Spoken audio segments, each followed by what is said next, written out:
conhecer.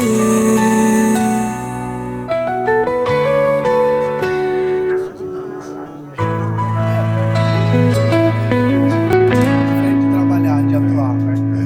Mas o meu pai falou de você pela primeira vez. Ele conhece você e seu sócio da Implamed. É mesmo? Porque ele fazia. Ele era o contador que fazia havia as empresinhas para vocês lá pra vocês receberem. Sim. Os Silas. Isso, Silas. Pô, seu pai? É meu pai. Sabia. Então ele, Legal. quando eu falo de você e falo do Serginho, ele conhece todo mundo. Não, o Serginho, eu acho que com certeza foi o Silas que abriu pro Serginho. Sim, e eu ia com ele pequenininho, eu tinha 14, 15 anos, começando a trabalhar com meu pai. Sim. Eu ia lá no prédio da Implamed, embaixo, lá, e todo mundo ia pegando sei lá, o que era o olerite, o que era que recebia, ou as notas fiscais que eram impressas na época, eu A gente acho. usava uns talões. Isso. Começo dos anos 2000, né? Igual. Quando eu entrei lá, a gente recebia totalmente na confiança, assim. Acho que foi uns 2 anos, assim. Que abriu a Implamed? Mas foi o Bueno e o Borja. O Edu foi motorista da Implamed. E o Fernando era o gerente de vendas. E a Tina era a secretária. Mas a Tina era da família, né? A Tina é irmã do Bueno. Tá. Ela era secretária, o Fernando era o gerente de vendas, veio do Sul, tal, não sei direito por que motivo. E o Edu foi motorista. E aí eles se entrosaram ali e tal. O Bueno acho que sempre teve o sonho de montar uma indústria, né? E em algum momento do jogo ali, eu não tava lá ainda. Ele foi pra MDT, né? O Edu, a Tina e o Fernando se juntaram para comprar a empresa do Bueno. Okay. E parcelaram em 200 vezes. Né? Eu lembro quando eu cheguei lá, eles estavam pagando ainda. E o Bueno montou a MDT, exatamente. Voou para outro lado. Né? Esse cara é um mito desse nosso mercado. Baita de um visionário. Tá? E a MDT foi vendida há pouco aí, né? Pro Banco Votorantim? Eu acho que Pátria. É isso, Banco Pátria. A Vínculo. A Vínculo, ok. Então, quando eu entrei lá... Você entrou como? Você entrou como vendedor direto? Eu entrei em 2001, sabe? Porque eu fiz administração, né? Uhum. Eu fiz administração e eu fui na Austrália para aprender inglês. Eu tranquei o meu último ano da administração na FAAP. Isso, quantos anos você tinha? Quando eu entrei lá, tinha 22. 22. Eu saí eu tranquei a FAAP para ir morar na Austrália para aprender inglês. Um ano. Eu fiquei 6 meses para aprender inglês. Tava acabando meu curso. Entendi. Tava acabando meu curso, cara, aquilo era uma delícia ali, cara. Não queria nem voltar mais, né? Aí eu tranquei mais 6 meses, que é o que podia ainda. Fiquei mais 6 meses aí trabalhando lá, passeando. Quando eu voltei porque eu precisava voltar, senão eu ia perder o curso de administração inteiro que eu já tinha feito. Nessa época você não pensa muito, né? Não. Aí eu voltei da Austrália e fui trabalhar numa empresa de massa, sabe a Adria? Fica lá em São Antônio, inclusive. Trabalhava na Adria. Como administrador. Entrei lá como estagiário. Estagiário. Eu tava sendo promovido lá quando num jantar de família, o meu tio, que é ortopedista, falou que ortopedista daquele jeito mais bruto. Falou, ei, meu, como é que tá lá? Então, eu não sei. Né? Italiano, não? Italiano. Não, esquece essa merda, esquece isso aí, vou arrumar um emprego pra você. No dia, 2 dias depois, tocou meu telefone, uma secretária lá na época do Eduardo da Implamed para me chamar uma entrevista. Eu fui sem saber nem o que era. Nem pra quê. Nem pra quê. Aí eu sentei ali e tal, achei interessante. Ele ficou no bastidor ali seu tio, acelerando, dizendo que esse mercado, você vai ganhar dinheiro pra caramba, é muito legal, não sei o quê. Entrei assim de molecão, vamos 22 anos. Sabe, fio novo aí, vamos entender como é que é esse negócio. Nem gostava de fazer o que eu tava fazendo lá mesmo. E assim entrei, cara, foi o primeiro vendedor da artroscopia. Eles acabaram de montar a divisão de artroscopia. Com 22 anos você já entrou como primeiro vendedor. Ok? Porque eles tinham acabado... porque assim, naquela época, pessoal muito mal formado, né? Uma área ainda muito terreno cru, sabe? Da nossa área de UPM. A nossa área de UPM. Como que era, né? Assim, cara, era muita gente com uma qualificação muito baixa, sabe? Eu entrei lá com faculdade e tudo, eu me sentia meio peixe fora d'água, sabe, no começo. Mas o fato de falar inglês me ajudou bastante a crescer na empresa rápido. Por quê? Porque vinham os gringos e eu virava o intérprete dos caras, entendeu? Vinha convidado, eu lembro nitidamente de um curso de bucomaxilo, eu nem vendia bucomaxilo, eu entrei lá para vender ortopedia. Um curso de bucomaxilo que o Eduardo trouxe um gringo, e ele fez um curso dentro de um dos Vasconcelos, no auditório lá. e precisava alguém para fazer a tradução. E naquela época não era uma coisa simples assim, você contratar uma tradução. Ou era muito caro, ou, enfim, a queima-roupa assim ele não conseguia. Difícil de encontrar também, pessoal. Ele me chamou no escritório de manhã, falou assim: o que você vai fazer hoje? Vou visitar fulano, ciclano. Esquece. Tem um curso aí, preciso que você vá me ajudar a traduzir. Assim. E assim, termo técnico de bucomaxia, eu não conhecia nenhum, né? Então, assim, eu passei uma vergonha do caramba, mas você falou que você sabia. Foi melhor do que ninguém, entendeu? Eu consegui traduzir, aí os próprios bucos ali, os caras que conheciam inglês ajudavam, tá? E assim vai indo, né? Naquela época era tudo menos formal, né? Esse ímpeto que você falou agora é algo que me fez transformar a minha vida pessoal também, né? Porque eu digo que eu sei, mas não necessariamente eu domino. Uhum. Isso eu acho que faz parte de todo bom empreendedor e de todo bom vendedor, né? Sim, para qualquer coisa. Eu lembro dessa época, Stefano, a gente, como eu estava dizendo, eu fui o primeiro vendedor de artroscopia. Eles montaram uma empresa à parte que vendia só equipamento, que era a Neomed, que depois virou Imact, né? E aí eles adicionaram ao equipamento, porque era um spin-off ali da linha da HAL, né, de motores, essa parte de artroscopia. E nessa época tinha no Brasil a Smith Nephew. Já estava aqui. Smith Nephew com o Bob Moon, que era PCR, e a Stryker e a Trex. Só. Que lindo. E a gente correndo atrás ainda, né? A gente chegando com a Livatec, que era o nome da época, chamava Livatec. A gente chegando ali tentando ainda se equiparar esse pessoal. Né? Mas entrar, por exemplo, num consultório médico era tão difícil quanto é hoje em dia? Ou era mais fácil em função... Muito mais fácil. Muito mais fácil. Por quê? O que você vê de... Não, eu acho que era... primeiro que era mais informal. Segundo que o representante era visto como um auxiliar do cirurgião de verdade. Hoje também mas hoje também depois que você conquista o cara, entra na vida dele. Gostei dessa palavra, auxiliar médico. Auxiliar mesmo, porque a gente trazia conhecimento para eles, entendeu? Eles não tinham tanto acesso quanto tem hoje. A gente pensa, não tinha internet, não tinha vídeo no YouTube, não tinha nada disso. Então a gente, com o nosso catálogozinho debaixo do braço ali, a gente estava trazendo informação que eles não tinham. Né? Então a gente tinha cirurgia para ir, não tinha essa de instrumentador. Né? A gente estudava no carro a técnica do material, ia lá para ajudar, para entrar na cirurgia ou não. Né? Então eu lembro que eu aprendi a me escovar tal, com o ortopedista do lado, faz assim e tal. Até colega meu também, que já estava lá há mais tempo, né? E a gente aprendeu a se escovar assim. Eu fui fazer com instrumentação 3 anos depois, quando alguns hospitais começaram a dizer, olha, isso em São Paulo, né? Precisa ter um curso para entrar. Você está entrando em campo aqui, cara, que formação você tem, né? Desse jeito. E aí a gente foi fazer com instrumentação. Que loucura! No começo foi assim, era na unha. Mas isso te impulsionou muito mais, né? Muito mais. Porque hoje, se eu quiser ir lá na HC, visitar todos os cirurgiões, ter porta aberta, mostrar a tecnologia para eles provavelmente estão sendo atendidos por alguém muito bem. E dificilmente eu vou conseguir pegar aquele cirurgião para mim. É difícil. Você chegar hoje do zero, entrando nesse mercado agora, é difícil mesmo. A gente critica, né, a força de vendas atual, né? Que o pessoal parece que não tem muita vontade, muita gana e tal, mas realmente é difícil, porque a barreira de entrada é grande. A gente teria gana hoje de entrar do zero e fazer acontecer? Cara, eu acho que com um plano bem estruturadinho, com uma marca legal, um produto diferenciado, eu acho que ainda tem espaço. Vamos dizer, Rodrigo e Stefano, 22 anos, porque nós não vamos ter plano estruturado coisa nenhuma, nós estamos indo, como você falou, cheguei aqui, não sabia nem o que era direito, e eu quero ir pra cima. A gente faria acontecer de novo? Cara, eu acho só se a gente tivesse alguém dizendo pra gente, insiste que esse mercado vale a pena. Porque senão eu acho que a gente ia abandonar. Sabe por quê, Stefano? Tem muita empresa. Tem muita empresa. Claro, tem muito mais médico também, né? Mas a barreira de entrada é muito grande. Principalmente feita pelos convênios de hospitais, né? A gente até tem. Cadastramento, tudo.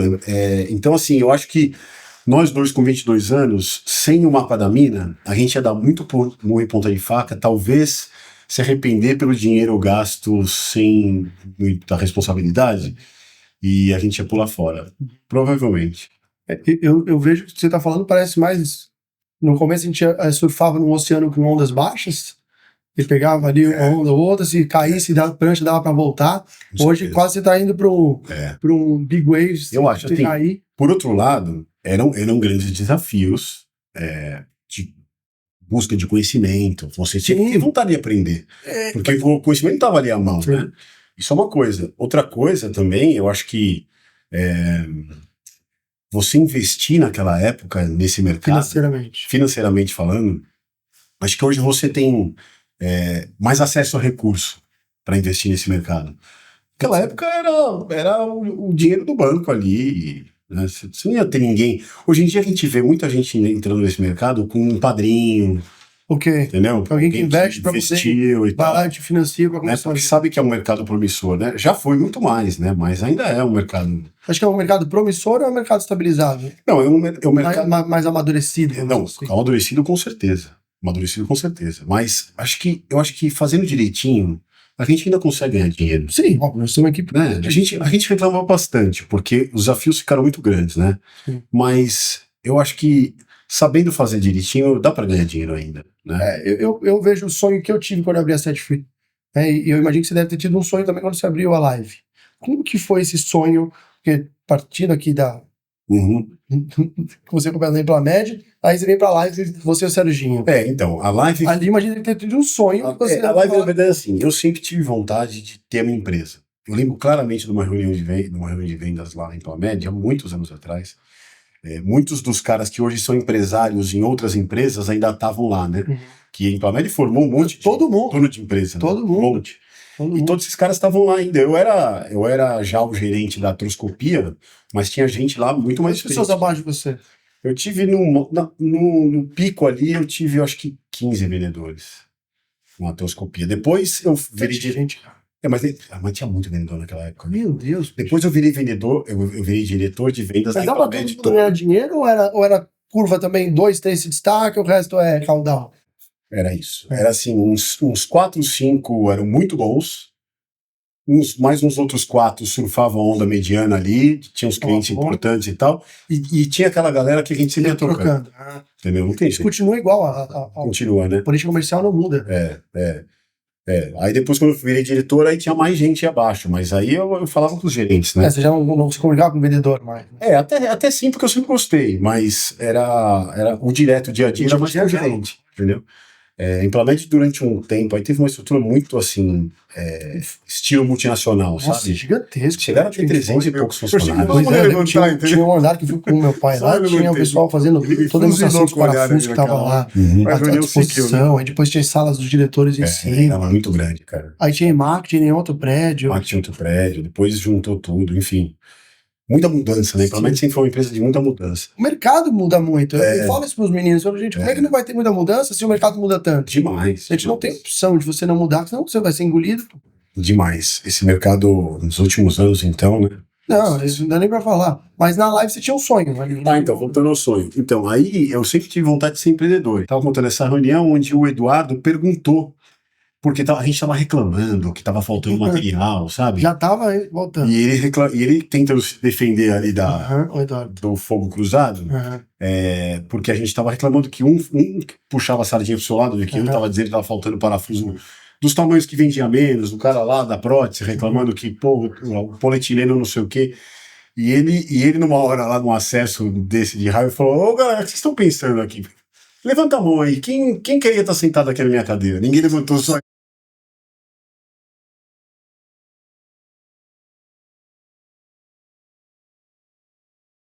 Você conversou com ele sobre isso depois ou nem chegou a conversar? Não, nunca.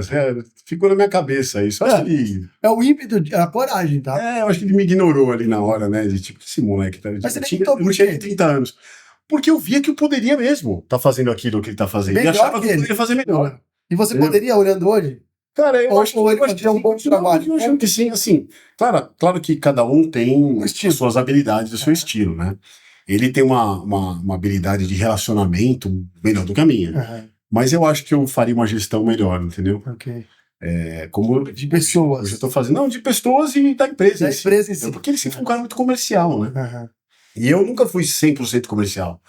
Eu sempre fui um comercial mais administrativo, entendeu? Eu gosto de estar lá com o cliente. Da sua carreira. Eu gosto de estar com o cliente, mas eu sinto falta também de sentar um pouco, olhar os números e desenhar as estratégias. Você falar estratégia, tático, o racional, você vai para o estratégia. E aí, assim, quando eu entrei na Plamed, o Sérgio era meu chefe, né? E ele ficou sendo meu chefe durante muito tempo. Aham. Depois a gente virou par. E depois, por um Venderam outro amor. período, eu virei chefe dele. Porque aí entrou uma CEO lá, tal, eu fui promovido, ele foi meio rebaixado, ele ficou numa situação muito difícil lá. E aí, eu acho que isso instigou nele a vontade de sair. Nossa. E ele montou a live. Aí Fui ele eu. montou. Ok. Ele montou a live sozinho. Que ano foi isso? Isso foi. Quer ver, a live tem 13 anos hoje, né? Faz tempo já. Faz tempo já. É. E foi quando ele saiu. Por que ele tava já num processo lá, ele foi diretor de vendas, e ele foi colocado lá numa gestão de carteiras especiais e tal. E para fazer isso daí dar certo, ele começou também a tocar o hospital público. E foi ali que ele descobriu que ele tinha essa aptidão de conversar com as pessoas, porque o hospital público é um bicho totalmente diferente. Né? Você tem que ganhar a confiança das pessoas lá dentro. Se conectar com a rede. É tudo muito bagunçado em termos de gestão do material seu que fica consignado lá, tal. Principalmente material de alto giro, né? Como era o trauma na época, né? Então ele tirou isso de letra. Então alguém lá, eu acho que foi até a CEO da época, a Beth, que disse para ele, nessa época que ele estava meio desestimulado lá e tal, ela falou, por que você não sai para ser um distribuidor nosso, para vender só para órgão público? Eu acho que ele foi com aquilo para casa, 2, 3 dias depois ele estava com demissão e abriu empresa, entendeu? E ela deu isso para ele? Aí demos, a Implamed deu toda a distribuição em São Paulo, de todas as linhas, para ele tocar. E como foi isso para ele? Ele foi bem? Foi bem pra caramba. Ele cresceu muito nos primeiros anos. Porque era um cara que já era conhecido naquele meio, né? Tinha um material bom, todo importado, competitivo e tal. Era Blackstone? Era Blackstone, na época era Blackstone, a Osteomed, a Exatec, prótese, né? E a Comed. Só coisa boa. Só coisa boa. E numa época que não tinha tanta gente olhando para o público, né? Hoje é uma briga de foice, mas naquela época não era tanto. Era um mercado que ninguém queria, entendeu? Sim. Porque o mercado de convênio estava bom ainda. Então todo mundo olhava para aquele mercado ali, sendo que o mercado do órgão público é muito maior, né? É um mercado muito maior. Então ele entrou e teve muito sucesso. 66% da população. Pois é. Assim, que a maioria está no SUS, né? Não está nessa rede de hospitais que é licitado. Não, eu digo, 66% da população não tem convênio privado. Não tem convênio privado. Então, de alguma maneira, estão sendo atendidos cirurgicamente em algum espaço. Então, assim, esse mercado da licitação, eu vou chutar aqui, que seria 40% desses 60%. Ah, ok. Gente, gigantesco também. É, grande também, imagina. E ele teve muito sucesso logo de cara, e eu tenho um contato mais esporádico com ele, porque a gente não convivia, mas a gente sempre se deu muito bem, né? Uhum. E aí eu fui para os Estados Unidos tocar esse projeto da Implamed lá. Quando eu tava voltando, ele já me ligou. Falou, cara, eu sei que por tudo que aconteceu aí, você deve estar meio frustrado com a empresa. Você não quer vir aqui ser meu sócio? E assim... Nessa forma, ele já trouxe a conversa? E assim, desse momento que eu decidi que eu ia sair de lá, até ele me ligar, foram 2 dias. Ou seja, todas as propostas que vieram depois, eu já estava com essa na cabeça. Apareceram outras propostas para eu ir trabalhar como funcionário. Né? Mas como eu sempre quis ter uma gestão maior do negócio, né? Ser ouvido e tomar as decisões por mim mesmo. Então era o momento, né? Eu estava com 40 anos, 40 e pouquinho anos. Aí eu voltei e foi o caso da gente sentar lá, alinhar os números, né? Que legal, cara. Eu entrei. Isso foi em 2000? Isso foi, Stefano, na pandemia, cara. É que nem eu, então, aqui. Na pandemia. Eu entrei na live em janeiro, pandemia veio em março.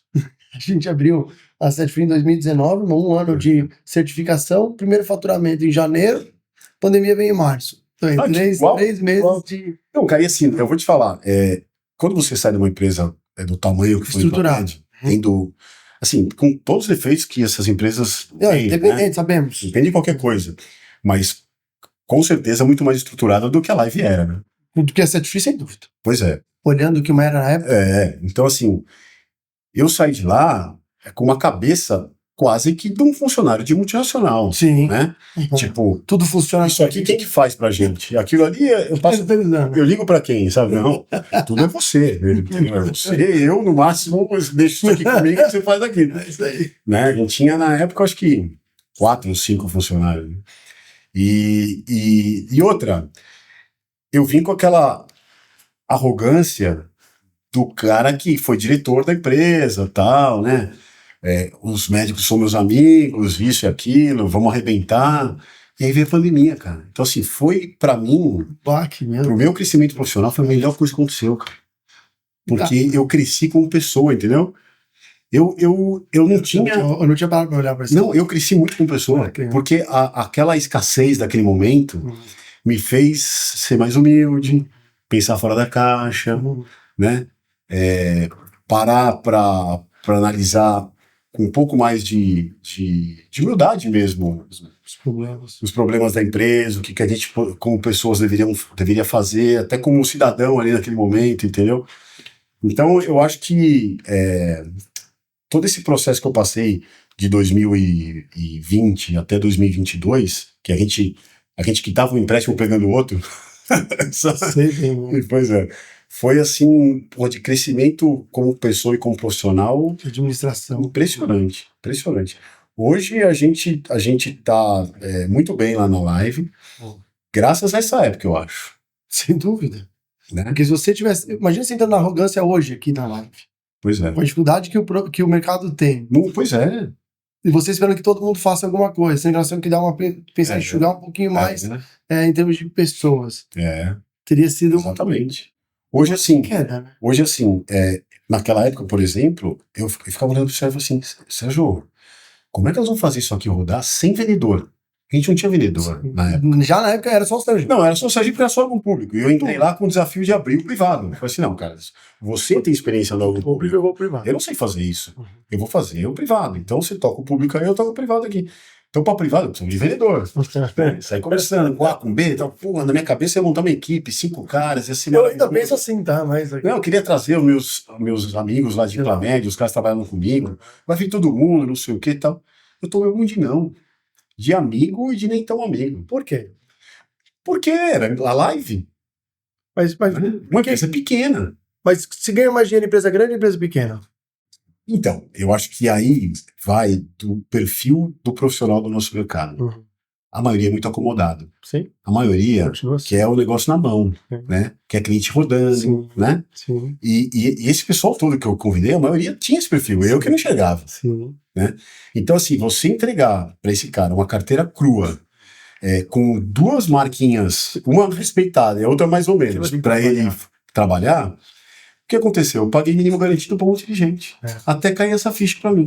Gastou dinheiro todo e o cara não trouxe nada para você. Não trouxe nada. Até eu entender que, cara, isso aqui, deixa eu fazer primeiro, para eu entender a dificuldade. Sim. E foi difícil mesmo. A gente camelou bastante no começo. No privado. No privado. E você já tinha um cadastramento todo nos hospitais? Tudo? Não, tive que fazer tudo. Então já antes de poder faturar... Fazer tudo, Não podia nem faturar. Nem faturar nada. E aí aos pouquinhos eu fui fazendo, né? Alguns lugares com pessoas que eu conhecia, mas muitos outros com pessoas que eu não conhecia mais, porque esse nosso mercado, o turnover era muito grande, né? Sim. E durante os meus tempos finais lá no Implamed, meus anos finais, eu tinha ido para a área da distribuição. Okay. Então eu já estava longe do canal direto há pelo menos uns 5 anos. Então eu tinha que retomar contatos que eu tinha, né? Mesmo com médicos, né? O que não é tão simples. Não é tão simples. Porque eles já se adequaram a algum outro negócio. Então, naquela época eu culpava muito eles, né? Porra, esse cara, ajudei tanto ele, investi tanto. Dele, não. Eu, como diretor da empresa, investi tanto na carreira desse cara. Porque hoje os caras que são os bambambam do mercado, da ortopedia, eles começaram comigo. Sim. Eu era moleque, mas eles também eram. Né? E eu ajudei a convencer o dono da Implement a assinar muito cheque para mandar esses caras para treinar lá fora e tal. Então, eu naturalmente esperava essa contrapartida, né? O reconhecimento. O reconhecimento. E assim, eu era muito bem recebido, mas poucos me deram chance. Olha só. Mas por que hoje? Eu não culpo tanto eles. Hoje não. Na época eu fiquei bem puto, mas hoje eu não culpo tanto. Porque assim, eles estavam com o jogo deles arrumado. Eles tinham lá as 2, 3 empresas que atendiam bem eles, e eu tava chegando com uma empresa pequena para atrapalhar a vida deles, entendeu? Porque hoje em dia você tem que colocar 3 empresas, ele ia ter que se expor para colocar uma empresa que ninguém conhece, que mal é cadastrada no hospital e tal. Então, o cara sabe. Podiam ser para você, outros não poderiam, porque você não tinha cadastramento ainda. Exato. Então, assim, sabe aquela história de assim, o mercado tá difícil, eu não quero dor de cabeça pro meu lado. Na pandemia. Então, Rodrigo, pô, parabéns, cara. Torço por você, Deus abençoe. mas eu vou ver se eu peço. Porque ninguém te fala assim, não vou pedir, entendeu? Então você fica naquela, nutrindo aquela esperança, entendendo que, não, ele não vai pedir. Já tô citando ele há 2 anos, ele não vai pedir, sabe? Eu tenho um amigo meu, eu contei isso pros meninos, ele atendeu o médico durante 1 ano, comprou um bolo de aniversário, depois de 1 ano ele chegou cantando parabéns dentro da história do médico. Eu falei, não é meu aniversário. Não, doutora, já faz 1 ano que eu te visito, você não me deu uma cirurgia ainda. E a partir dali ele conseguiu quebrar o gelo e começou a aparecer cirurgias. Foi arriscado, né? Foi, ter ficado chateado. Ele também entendeu o ambiente, né? É. Tem gente que você sabe que você pode sabe fazer, sabe fazer a brincadeira. Né? Tem sabia que podia. Alguns médicos, algum ambiente, algum lugar você conseguiria fazer. Mas os médicos, eles sempre tiveram, assim, uma dificuldade de dizer não, né? Sempre. E outra, eles também não vão fechar essa porta. Então, mas assim, o cara que me diz não... É melhor. Você não perde tempo mais. Dele. Sabe? Pô, e o cara foi honesto, né? E tudo bem, eu não vou deixar de gostar dele mais ou menos por causa disso, né? Não. E é um cara até que, sabendo que ele tem essa sinceridade, trouxe um produto novo, eu vou lá levar pra ele. Exato. Porque ele vai me dizer de verdade se ele vai ou não vai, se é bom ou não é bom. Isso. Né? Você não vai perder o seu tempo. Que é o que eu faço com os nossos clientes mesmo, da Set Free. Eu ligo, Rodrigão, você quer esse produto? Não quero. Isso. Olha, Stefano, eu acho que eu vou querer. Segura uma vaga pra mim aí. Pô, mas eu tô fazendo exclusividade aqui, Rodrigão, tem certeza? Pois é. Não, pera. Aí passa 1 mês, 2 meses, 6 meses, você não pegou aquele produto, você visitou o cara 10.000 vezes e você nunca trouxe pra empresa. Então buscar um não é sempre uma forma de ter quebrado todas as objeções possíveis que você tinha antes para poder, de alguma maneira, ganhar tempo. A ligação que eu faço pro Rodrigo, eu vou fazer pro Sérgio. A ligação que eu faço pro Sérgio, eu faço pro Rodrigo. Então a gente consegue dividir bem. Mas o mercado mudou de tal maneira que mesmo os esforços positivos que a gente fazia no passado, eles já não trazem mais os mesmos resultados de hoje em dia. E a importação e os custos e tudo foi se tornando tão difícil que hoje, para você, aquilo que você falou que a gente chegou, ser empresário no Brasil não é muito simples, né? Não. Quais são as estratégias hoje que você usa que consegue te fazer se sentir seguro, não seguro, mas pelo menos no controle ainda de que a live tem um futuro de mais 13, 15, 20 anos para frente? Assim, a gente se preocupa bastante com isso, para falar a verdade. A gente busca diversificar, né? Mas não muito. Porque se você diversifica muito, você perde foco também, né? Não dá pra 7 anos pra tudo quanto é lado, porque o dinheiro é limitado. Você pode diversificar em produtos ou diversificar em produto, em alvos, né? Clientes. Então, assim, principalmente nesse mercado de licitação, você não pode dormir tranquilo, porque você não tem a garantia de que no próximo ano você vai ganhar a licitação naquele mesmo lugar de novo. Então, assim, você pode estar oferecendo um serviço maravilhoso, o cirurgião lá, a equipe toda, a enfermagem e tal, todo mundo te adora, só que não depende deles. Se eu perder a licitação seguinte, eu tô fora de lá por 1 ano. É uma tragédia, né? Então, assim, hoje a gente tem um rol de hospitais bacana, com contratos ganhos. Mas isso não é garantia de eu, no ano que vem, ter a mesma quantidade de hospitais. E essa é a diferença no privado, né? No privado, você constrói um trabalho que é mais duradouro, né? É mais difícil no começo. Você acha? Eu acho que é duradouro porque é isso, você entrou no hospital, você se cadastrou lá. Você vamos atender o médico na ponta. Você atendeu o médico ali, o médico gosta de você, você entrou na vida dele, né? E você tem que fazer uma besteira muito grande. De confiança, né? Você tem que fazer uma besteira muito grande em termos de atendimento, ou o seu preço fica fora, né? Descadastramento em algum convênio. Descadastramento por algum motivo, que geralmente é preço, né? Aí você tá fora do jogo. Mas nos top 1 você não tem essa certeza. A briga é ano a ano mesmo. Então, o que a gente procura fazer é isso, apostar em diversos segmentos, né? Não muitos. Então, a gente aposta hoje em dor e regenerativa, que é muito difícil, você sabe melhor do que eu. A gente aposta em bucomaxilo, ortopedia, trauma e as próteses. Na licitação. Tanto licitação quanto privado. Tem, por exemplo, o trauma, a gente trabalha só com licitação. Porque trauma no privado, a minha empresa teria que ter o triplo do tamanho. Sem dúvida, porque entregar tudo aquilo que você precisa entregar. Tudo aquilo, mano. Ou deixar consignado, alguma coisa nesse sentido, é difícil. O investimento também gigantesco. Muito. Pra você ganhar uma licitação dessa, você tem que ter tido um aporte anterior, né? Exato. Então, assim, a gente licita trabalha com 4, 5 hospitais, material consignado. Toda a nossa capacidade de atendimento está consignada no hospital. Sim. Você pinta um parafuso canulado para atender amanhã no hospital público, nem tem caixa na empresa. Tá tudo nos hospitais. Legal, né? Então, isso hoje, graças a Deus. Sim. Então, assim, se eu perco uma licitação lá na frente, eu tenho que buscar achar outra. Mas você já está se preparando antes, né? Exato, e é isso, né? Você acaba tendo que. Eu acho uma coisa que é importante também, Stefan, é a gente não contar com um faturamento médio. Porque ele vai poder aumentar, mas ele também pode diminuir. Não existe isso. Esquece. Não existe. Então, assim, você tem um histórico que é só um histórico. Não esquece. Então, assim, pega aquele histórico e tira 30% dele e conta com aquilo. Porque talvez aquilo você consiga fazer, né? Baseado no. Se você estiver pensando em morrer. Porque Sim, ou você pensa em ganhar mais ou menos. Porque igual não fica. Não, igual não fica. Não, eu vou ter uma empresa com esse custo, né? Administração, né? Precisa esse custo, Ford. Vou fazer tantos carros, vou produzir tanto, aí essa é a minha margem de lucro de 8%. Você faz isso perene por 10, 20 anos. Aí aumenta o custo porque aumentou o aço que tinha que importar, aí eu repasso para o consumidor continua comprando igual. Isso não acontece não. Maravilha, esse cara dorme tranquilo, né? Exato, né? E ele consegue ter uma habilidade maior de contratação, de aumento, vou ganhar um contrato novo, vou negociar os contratos. Dura é que a gente, toda licitação para ganhar. Toda briga é para ganhar. E se você ganha tudo, você vai ter que investir. Né? Aí você investe, você aumentou a tua estrutura. Aí no ano seguinte você não ganha aquele tamanho todo. Tem que planejar o crescimento. Material parado no estoque. Planejar o crescimento. Então, é por isso que a gente tenta tirar um pouco do peso do público, aumentando o privado. Né? Para uma coisa não impactar tanto no caixa. O investimento no público é maior ou menor? Ou a margem, provavelmente a margem deve ser menor no público. A margem é menor, sim. Não tão menor quanto já foi. Não porque o público melhorou, mas é porque o privado está muito enxuto, né? O privado está muito apertado. Muito mesmo. Então, eu acho que quase que se equivalem, para te falar a verdade. Então o investimento é o mesmo? Investimento é o mesmo. A gente nem diferencia isso, sabe? Quer dizer, olha, a gente precisa de mais uma caixa, precisa porque tá aí os números. É só um nicho novo. É só uma forma nova. E no público, pra você ganhar esse público, você vai atrás do cirurgião da mesma forma? Ou você atua de uma maneira um pouco mais back-office aqui? Então, assim, tem gente que não olha pro médico, né? Olha só pro contrato, vai lá, se prepara, vê se tem a documentação e os produtos para atender o contrato e mergulha de cabeça. Mas a gente, como a gente tem essa cultura do médico, né?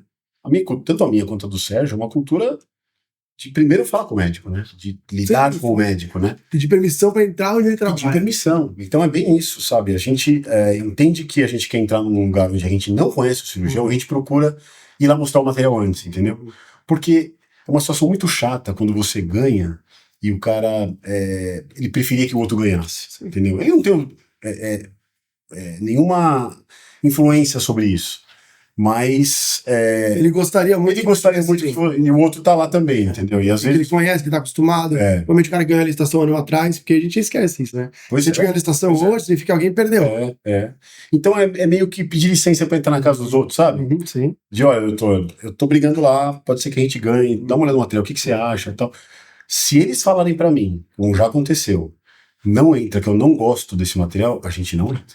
A gente, a Certifi, tá trabalhando com licitação agora, mas eu não tenho essa abertura nos médicos. E eu faço quase o trabalho póstumo, doutor. Eu vou entrar na sua casa. O serviço é esse, é isso que eu tenho à disposição. Veja se acomoda aquilo que que o senhor licitou. Sim. Qual é o serviço que o senhor precisa que eu entregue. Sim. Tem uma licitação em Brasília em específico. Qual é o instrumentador que o senhor opera? Quem é a pessoa que você gostaria que tocasse contigo no dia a dia? Quem que você gostaria? Então a gente acomodou essa licitação para esse cliente, transformando ele em cliente depois de ter ganho de Estado. Não, acontece também. O que gera muito mais constrangimento se eu peço, por favor, eu posso solicitar esse produto dentro daquilo. São formas de atuar, de trabalhar que são diferentes. Eu tenho um pouco de medo, às vezes, do que o médico vai me pedir se eu não ganhei ela ainda. Eu sinto que eu perdi um pouco a barganha. Então eu entro lá e falo assim, não, eu preciso que você faça tal e tal ações para que eu possa aceitar o seu produto. Sim. Eu sinto que eu perdi um pouco da barganha. Se eu já ganhei, ele vai ter que fazer uma análise um pouco mais pragmática se o produto é bom. Ele pode me cobrar o serviço, ele pode me dar notas baixas caso eu entregue de uma maneira ruim, mas a capacidade de eu perder aquela licitação é muito menor, porque eu vou ganhar em cima do preço do que está sendo pedido dentro daquela licitação. Claro. Mas o seu background junto com o Sérgio de atendimento médico traz uma habilidade muito maior de você converter essas licitações em recorrências, né? Que eu entrei, trabalhei bem, conheço o médico, sei o que ele quer. E assim, e no fim, o hospital público é uma maneira também de você vender no privado, né? Sim. Porque muitas vezes o cirurgião mesmo, ele atua aqui, mas ele tem a vida dele no privado também, né? Então a gente tenta fazer sempre o melhor trabalho possível, com todas as limitações, né, que a gente tem, para atender bem no privado, né? O que você acha que você vai precisar fazer para aumentar a margem de lucro da sua empresa? Cara, essa é uma pergunta muito difícil. Porque a gente vive espremido e não somos nós que definimos o nosso preço, né? É o convênio que manda hoje. Né? Então, o que eu posso fazer é apenas negociar melhor. É tentar comprar mais barato.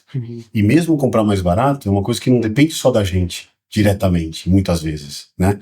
Claro que se o meu volume começa a aumentar com um determinado fornecedor, eu passo a ter um poder de barganha para conseguir negociar um desconto, um prazo um pouco mais elástico, algo do tipo. Mas quando você está lidando com um contrato internacional, é muito mais difícil, você sabe? É muito mais difícil, né? Você conseguir negociar. O preço deles é o deles e o Brasil para eles é o resto. É o resto. Não faz diferença pro cara. Se você está comprando 10%, 20% a mais ou a menos, não faz diferença. Então, você está quase pedindo favor, né?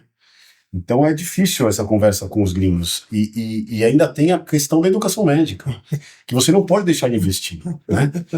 E às vezes o próprio fornecedor te demanda, né? Falando de fornecedor americano, sempre tem lá os eventos, os Cadaver Labs e tal, que a gente adora, tá no nosso DNA fazer. A gente até cobra que ele faça, né?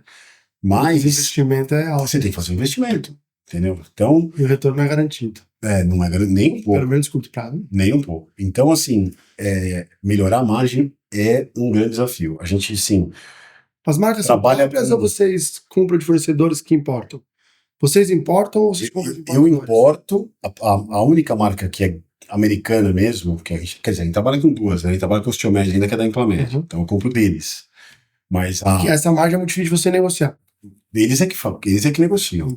Mas é da mesma forma a Exatec. A Exatec eu importo direto. Sim. A gente tem essa faculdade de importar direto. Mas a margem é maior. O que é bom importar direto. Exato. Só que a gente tem o intermediário, que é a empresa que coordena a Exatec no Brasil.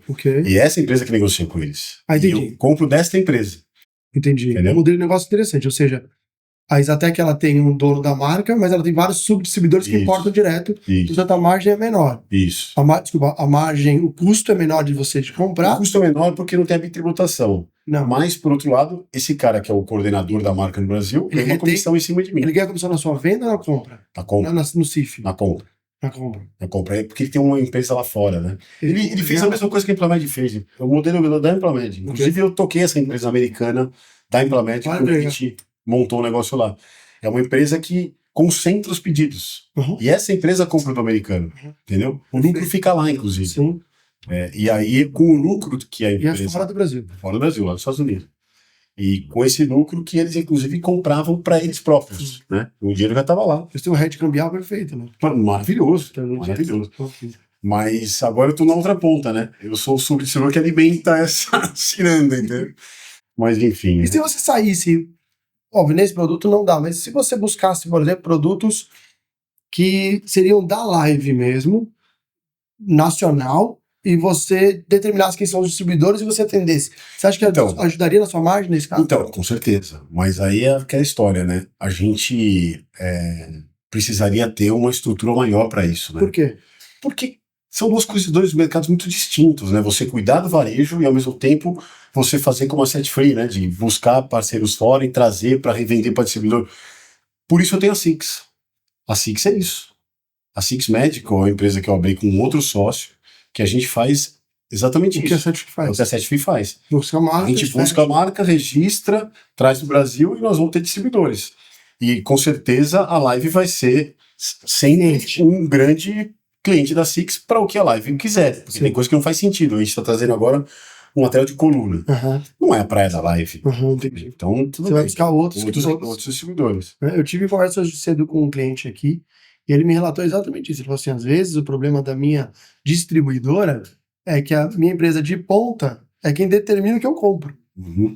E quais produtos eu quero importar. Sim. E qual é o tipo de negociação que eu vou ter dentro dessas próprias empresas. Isso. Porque se eu comprei um hemostático e a minha empresa vende esse hemostático a 11, 12 mil reais, eu não posso arriscar que uma outra empresa homologue esse produto a 5.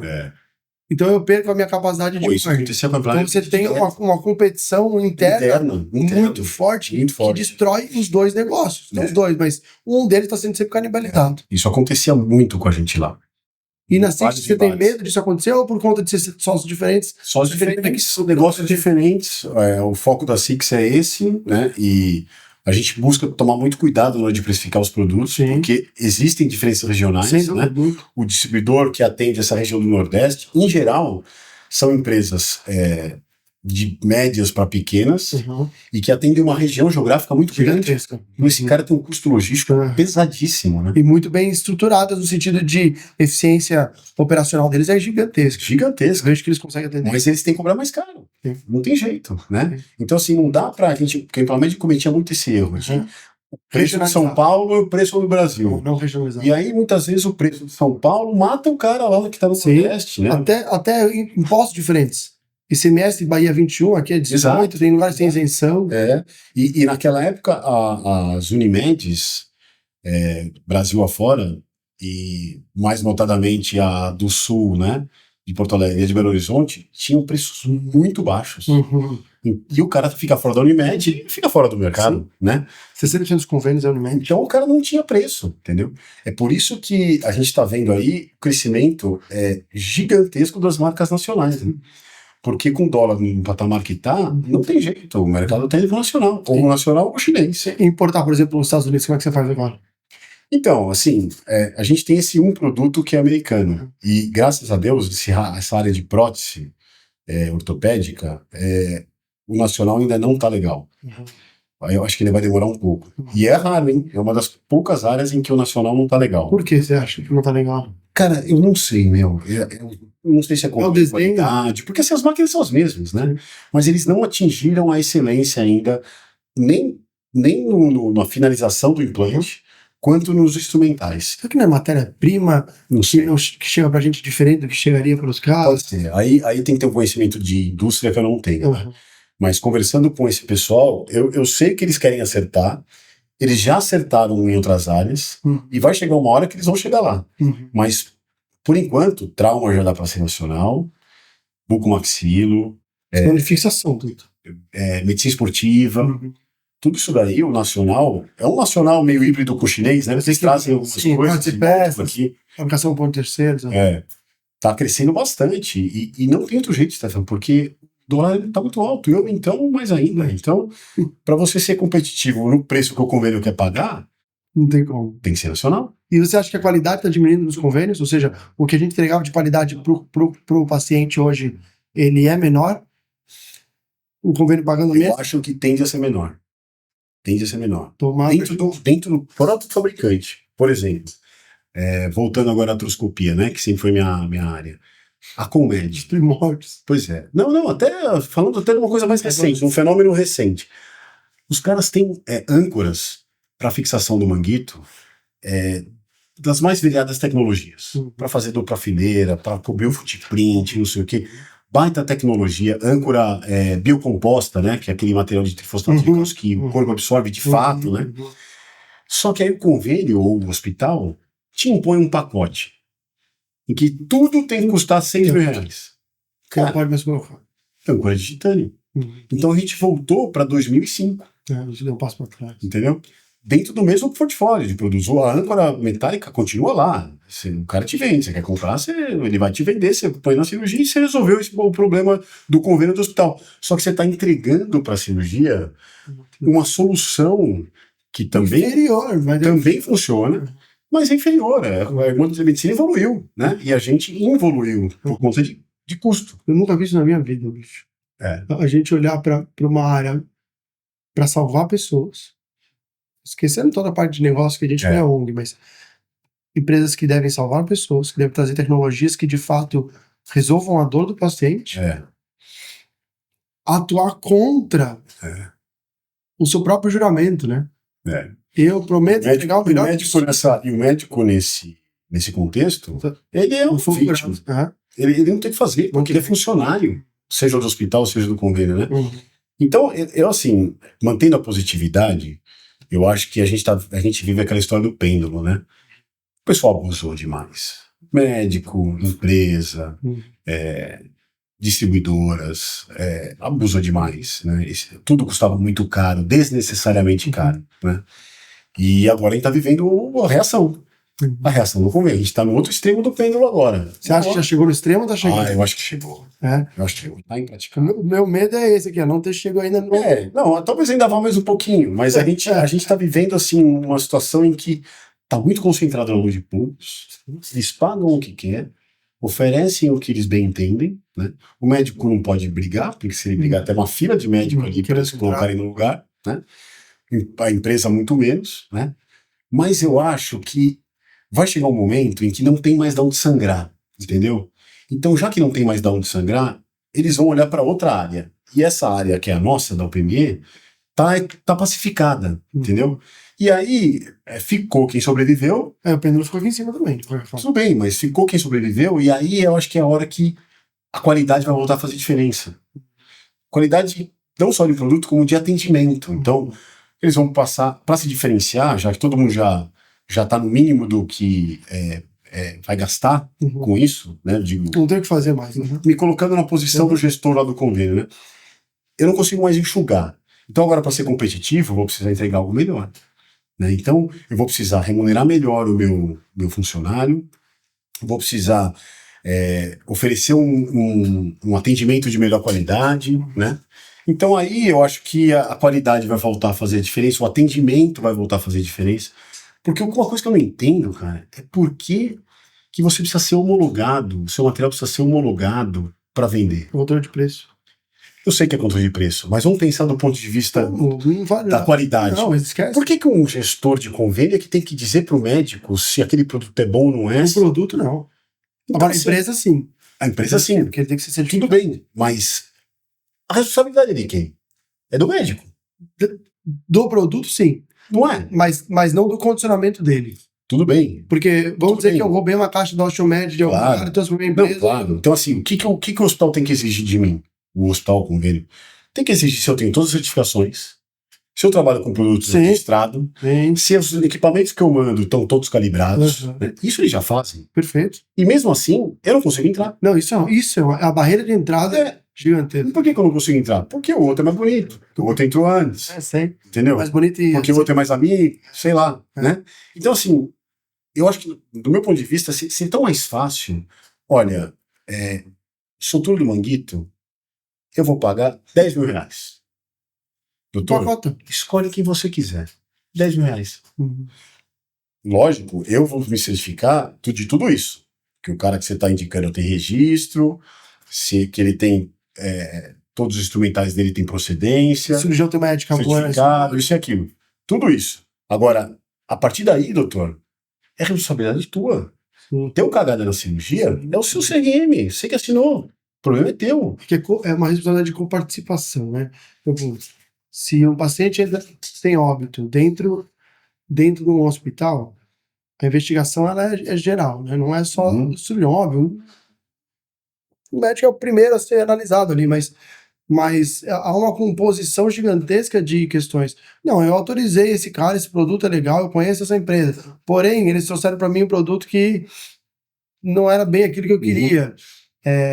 E outra, você tem que também garantir que existe uma ética profissional desse cirurgião que ele está escolhendo com base na qualidade do produto e não na amizade que ele tem com o distribuidor. É verdade, mas e como é que você garante isso hoje? Mesmo entre os homologados? Eu acredito que, vamos dizer que... Como que você analisa qual produto você vai comprar? Você vai olhar para um leque de produtos que você tem, você vai pedir uma análise técnica minha para te explicar qual é o produto melhor, e você vai cadastrar aqueles produtos todos dentro da sua empresa, certo? Pessoas que trabalham para sua empresa, elas vão trabalhar com aqueles produtos que você definiu. Se eles não querem trabalhar com aqueles produtos que você definiu, eles vão trabalhar para outra empresa. O que eu tô querendo dizer é o hospital, né? Eu acredito que o hospital... Defendendo a tese do hospital. Você está se colocando no lugar do... Na minha análise, o gestor do hospital, eu posso estar enganado, mas na minha análise, o gestor do hospital deveria contratar os melhores médicos. Hospitais bons contratam os melhores médicos possíveis e há uma concorrência entre médicos e assim por diante. Esses médicos, eles influenciam na parte técnica dos produtos, na determinação de quais produtos tecnicamente fazem sentido para quais patologias eles devem ter. Então você vai ter, a gente aqui defende que para a área regenerativa, o PRP não é o melhor, mas medula óssea é o melhor. Então, qualquer empresa que tiver essas qualidades, ótimo. Aí depois vem o comprador que vai discutir com as empresas as partes técnicas e ele vai determinar quais são as marcas que vão trabalhar para aquele hospital. Beleza. Neste caso, você deixou médicos tecnicamente resguardado, porque ele vai trabalhar com os produtos que ele quer. Se não quiser trabalhar com aqueles produtos, ele não trabalha para aquele hospital, óbvio que não é tão simples assim. E o hospital, por outro lado, fez negócios que são rentáveis para ele. Então, o convênio tem que sair dessa conversa. Mas é exatamente esse ponto que eu não concordo. Por quê? Eu não acho que é o hospital que tem que definir para o médico quais as empresas que ele acha que o médico pode usar. O hospital não, mas hoje é o convênio. O problema é permitir que o convênio compre hospitais. O que eu tô querendo dizer é que os convênios têm que estar fora dessa equação. Você não pode ter convênio... Exato. É isso que eu tô falando no mundo ideal. Sim, né? sim. O mundo ideal, o convênio não pode comprar o hospital. E não pode ser dono de distribuidora. E não pode ser dono de... Isso é imoral. É igual eu tenho no nosso judiciário, o cara que determina qual pena que o cara infringiu, quais são os crimes que ele vai imputar aquele cara, quais são as provas que ele aceita ou não aceita, e se aquilo é justo ou não é justo. É o que nós vivemos no nosso mercado. E quando o cara é absolvido, a mulher dele é que é dona do escritório de advocacia. Exatamente. Mas é isso que não acontece no nosso mercado. Então, eu acho que o convênio ele tem a função de pagar e custear aquilo que ele colocou em contrato para o paciente. Se ele deu a liberdade de trabalharmos com Einstein, o que o Einstein tem de produtos determinados como classe dele de determinação, responsabilidade do Einstein, é o contrato dele com um convênio. Então, mas eu entendo que a gestão de dos códigos de produto, eu já conversei com os hospitais e eu sei da dor deles, né? Sim. Eles gostam, eles querem ter poucas empresas também por isso. Para facilitar também. Porque a gestão dessa lista de preço enorme e tal, realmente é muito difícil. Mas você está coibindo a livre concorrência. Isso não pode fazer. Você está inibindo o médico a trabalhar com um material pelo qual, de repente, às vezes ele foi treinado. Concordo. Mas qual é, por exemplo, a determinação no público para qual produto se usa? Primeiro, crivo técnico. No público? Isso, no público. Então a gente primeiro tem um crivo técnico. Aí que tá. O público deveria ser o reflexo do que é o privado. Então, primeiro, crivo técnico. O seu produto ele se classifica dentro de um 60%, 70% igual. Ele faz a mesma coisa? É um pneu? É um pneu. Beleza. Então nós vamos discutir sobre o preço de pneu. Quantas empresas? Todas as empresas ou aquela que o médico preferiu? Sabe por quê? Eu acho assim, você coibir para poucas empresas, você dá mais margem à corrupção ainda. Eu não quero que isso exista. Porque aí o cara, para entrar, o que ele vai procurar fazer? Muitas vezes. E quem tá lá dentro, analisando se o cara entra ou não entra? Entendeu? Você só vai mudar o poder para algum lugar. Então, assim, você tá partindo do princípio de que todo mundo é super honesto. E você sabe que não é isso. É o mundo... Infelizmente, a gente vai viver no Brasil, né? Então, se você abre ali o leque, olha, a empresa precisa provar capacidade técnica para entrar aqui. Dentro do que o médico pediu. Dentro do que o médico pediu. A empresa manda toda a documentação, prova que ela tem capacidade, que ela tem todos os registros, e toda vez que ele vai me entregar aqui, ele me entregar com laudo de calibração dos equipamentos e tal, enfim. A empresa, tecnicamente, está autorizada por mim. A partir dali, o médico tem que respeitar um nível de preço. Se a empresa faz aquele nível de preço e ele quer trabalhar com aquela empresa, ponto final. Eu acho que o que acontece hoje é que os preços ainda variam muito, por incrível que pareça. Sim. Né? Às vezes o homologado é mais caro do que quem está indo vender por fora. Sim, mas é porque existem outros interesses que foram... Não é? Então por isso que eu acho que o pêndulo ainda não foi no seu limite, né? Isso que eu tô dizendo. Ainda vai ajustar mais um pouco, mas a partir do momento que isso daí estiver ajustado, acabou. Aí todo mundo vai voltar a trabalhar com serviço, né? Que é o que nós fazemos. Olha, eu vou entregar no preço que o convênio aceitou pagar, e você também, e ele também, e ele também. Então agora é serviço. Mas não vai acontecer. Cara, a gente tem que pensar que sim, né? Eu tava falando esses dias aí, vendendo agulha de radiofrequência. Tem empresa vendendo agulha a R$150, agulha de radiofrequência. Nossa. Mas aí não é, né? Agulha. Eu quero te dizer, o cara tá utilizando agulha de radiofrequência. O cara teve todo o trabalho de desenvolver aquela agulha. Uhum. O cara teve todo o trabalho para trazer aquela agulha. O cara teve o trabalho de armazenar, de criar a empresa dele para vender a R$150 um produto especializado que só pode ser utilizado num tipo de gerador. Tá. Por que o cara faz isso? Não entendo. Eu também não entendo. Entende? Eu acho que a única palavra que me vem à cabeça é desespero. Isso, mas O cara precisa fazer número de qualquer forma. ele tá destruindo, ele vai levando todo mundo junto Total. nessa análise, porque o convênio ainda tem a força.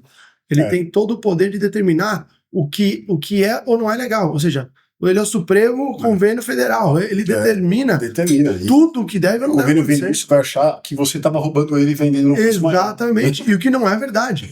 Se eu importo, por exemplo, um enxerto de coral de Israel, que é unicamente produzido exclusivamente no deserto. Lembra aquele corvo que a gente fala? Aí o cara tem lá no deserto, a CNN fez uma entrevista com ele, não existe nada igual. Já faz uma água sintética que copia a água do mar. Perfeito, produto maravilhoso. Aí o cara tem um outro produto que é uma hidroxapatita à base de cálcio. Os estudos demonstram a capacidade de osseointegração superior a esse, muito superior. Uhum. Como que o meu preço vai ser igual? Inviável. Em termos de tecnologia, como que você vai ter um carro que tem airbag, 10 mil airbags como o Volvo, versus um carro que nem airbag tem? Como é que você vai conseguir comparar isso? Agora você está dizendo para mim que não existem pessoas que podem usar esse produto. Então, Stefan, mas aí é o que a gente volta no nosso começo, né, da conversa. O empocotamento vai excluir esse produto de Israel do mercado. É isso que eu estou dizendo. Vai. E assim também, como vai excluir o produto vagabundinho de baixo custo. Sim. Por quê? Porque o médico vai poder escolher o que ele quiser. Sim. Então, ele vai escolher, primeiro, o melhor possível, e dentro do melhor possível, não vai estar o melhor do melhor, porque o do melhor financeiramente é inviável. Aí, esse financeiramente é inviável. Então, aí está se criando um outro mercado. Mas não porque não tem poder de compra, é porque tem um poder de decisão contrária. Mas aí eu acho que a gente vai para um outro mercado que eu acho que vai ser criado no Brasil, aos poucos está acontecendo já, que é o mercado do particular. Cirurgias particulares? É o mercado do paciente que paga uma Prevent Senior para ter a internação, para não ter custo hospitalar. E quando ele precisar de um material, o cirurgião vai indicar para ele e vai comprar no bolso.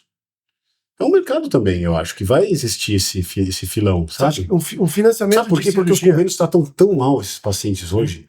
Né? Um cara que paga 8 pau para a Sul América, para o Bradesco, é tão maltratado que essa pessoa, muitas vezes, não é porque não tem o dinheiro, mas é porque ele está pagando por 4 familiares. Pô, é um absurdo. Né? Então ele migra para um convênio de mais baixo custo e faz uma poupancinha ali para a hora que ele precisar. Você acha que pode existir um novo modelo de convênios? Não, nem isso que a gente está falando do particular, que na verdade convênio é particular, né? Eu pago meu convênio. Sim.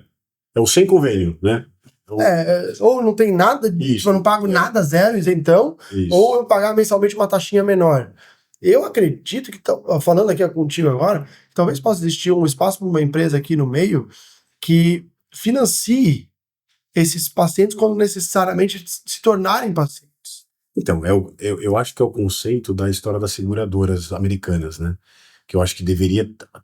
já existem algumas empresas no Brasil com esse modelo. Acho que aquela Alice, né? Aquele convênio Alice. Não conheço. Que é a história da coparticipação. Eu sempre achei que esse era todos os convênios têm coparticipação. Uma grande evolução dos convênios aqui no Brasil para esse modelo. Porque com a coparticipação, você inibe o que mais sangra no convênio, que não é o PME, é exame e consulta. Sim. Né? Porque o brasileiro é mal acostumado. E o pior, né? O brasileiro é mal acostumado. O brasileiro trabalha o dia inteiro para ir lá no hospital no final do dia com uma dorzinha, só que ele não sabe que À noite é muito mais caro, né? Mas por quê? Porque para ele tanto faz, né? Para ele tanto faz. Então, com a coparticipação, o cara vai pensar duas vezes, assim. Você vai entrar nele. Que médico ele vai, que horas ele vai, que exame ele vai fazer, porque tudo ele vai pagar um pedacinho ali, entendeu? Então, eu acho esse modelo muito legal. Mas na cirurgia não vai impactar tanto. Porque imagina uma cirurgia nossa. Vamos pensar naquilo que você conhece. Quanto que vai de material ali bruto? O valor, o nosso lucro, só a parte de material, logística e tudo mais, vamos falar que uma cirurgia aí vai pelo menos o quê? Uns 10, 15 mil reais. Depende da cirurgia, até menos ou mais, né? Enfim. Vamos ter que ficar aqui nessa faixa. Uhum. Esse paciente, ele nunca precisou do hospital. Ele nunca precisou do convênio. Ele estava jogando bola lá, de repente torceu o joelhão dele e tal. Ele tem pago R$1.000 mensalmente durante 5, 6, 7 anos da vida dele. Ele tem muito mais dinheiro, vamos dizer assim, disponível para uso dentro desse convênio do que nós entendemos. É como se, ao invés de ter um convênio, tem uma poupança. Sim. O cara, ele investe mensalmente um valor para colocar na sua conta poupança de convênio. E quando ele precisar, aquela conta foi como se fosse um fundo, foi sacada aquilo ali. Investir, tipo uma Prudential, né? Sim. Um plano da Prudential, investido aquele valor interno. Quanto eu tenho disponível para uma cirurgia? Eu tenho R$36.000 que eu deixei disponibilizado para a área médica. Bom, doutor, quanto custaria a minha cirurgia assim, assensado? Qual material? Olha, acho que tudo isso vai custar tanto para o senhor. Beleza. Ele pega daquela poupança dele e ele utiliza imediatamente. Tá. Aí amanhã ele tem uma queda e ele sofre um dano grave. Aí a gente utilizaria talvez alguma coisa do governamental que fosse um pouquinho melhor, um SUS, mas... É um outro modelo, esse modelo também é interessante. Um intermediário. Como se fosse um fundo. Um fundo, é um fundo de saúde. Fundo de saúde. O cara deixa o dinheiro rendendo lá, rendendo, é isso. E quando ele precisar, ele acessa. Tá vendo como existem modelos? Como existem alternativas? O problema é que nós estamos hoje presos a esse modelo de sempre, entendeu? A coparticipação, pelo menos assim é nos Estados Unidos, para alguns planos, te isenta na urgência. Urgência é urgência. Você torceu o joelho no futebol, aquilo ali é urgência. Então, na urgência... O Estado que cobre. É o convênio que você paga lá todo mês que cobre. Agora, você torceu, não é urgente, e você vai lá numa consulta, aquela consulta, 10, 15% do valor dela você vai pagar. Né? Então, mas isso só beneficia ajuda a financiar o convênio e deixar o jogo mais justo. O convênio tem dinheiro pra caralho. Não, a gente sabe. No Brasil ele mas eles têm dinheiro pra caralho porque eles apertam a gente. Isso entendeu? Negativa, se retém faturamento. A gente não reclama a vida inteira de retenção de faturamento. É para fluxo de caixa do convênio. Então, assim, se eles estão vivendo no azul, não faz mais tanto sentido bater no PME desse jeito, entendeu? Mas eles viram. Pelo menos em teoria. Mas você sabe o que aconteceu? Eles viram que a gente aceita. Por quê? Porque tem player que entra no jogo do cara. É verdade. Nós somos uma classe tão desunida. É verdade. Que quando o cara fala assim, não, agulha de radiofrequência. Qual é o valor médio aí da agulha de radiofrequência? Era de quanto, sei lá, de R$1.500 a R$2.000 uma agulha de radiofrequência. Tá bom. Eu pago quinhentão. Alguém faz. Faz quinhentão, faço. É verdade. Não, e eles sabem disso, né? Então, e eles perceberam que... Mas aí a gente entra numa... Se o produto chinês é 500, por que o alemão não é? Mas aí a gente entra numa discussão que tá na hora da gente ter também, que são as nossas associações. Sindicatos, associações. A Braille tem que fazer mais por nós. Mas será que eles sabem? Eles têm força para fazer mais? Eu tive uma conversa recente com o pessoal de lá de dentro, exatamente sobre isso, né? Mostrando o nosso descontentamento. Eu já não pago mais a Braille. Mostrando o descontentamento, né? E eles, do ponto de vista dele ali, me mostrando que eles também ficam numa sinuca, né? Porque eles precisam, quando eles vão lá na CVM, para dizer para a CVM que essa é aquela empresa que estão dentro da bolsa, estão mostrando balanços que não são reais, porque eles estão retendo o faturamento. Aquele apagar dele é muito maior, só que não aparece, porque nem emitir a nota emitir, né? A CVM pediu para ele provas. E a hora que ele me liga e me pede provas, eu não posso mandar, porque se eu mandar eu sou cortado, porque eu vou aparecer, né? Então, eu acho que... Tá errado, bicho. Todo mundo tinha que faturar. Pois é. Fatura. Pois é, mas e aí? Você fatura, é o que você falou dos R$15. Você fatura e eu não faturo, eu vou dar uma de malandro. Eu falo assim, gente, olha como o Stefano Chacana. Sim. Ele faturou, mas eu sou teu parceiro. Estou aqui. eu tô segurando, eu tô Uhum. esperando a sua autorização. Uhum. Entendeu? Porque Mas tem que ser uma lei, bicho. é tão pulverizado, é tanta gente, que sempre tem o cara que vai pensar assim e vai deixar você se queimar. Mas é que Entendeu? tinha que ter uma lei.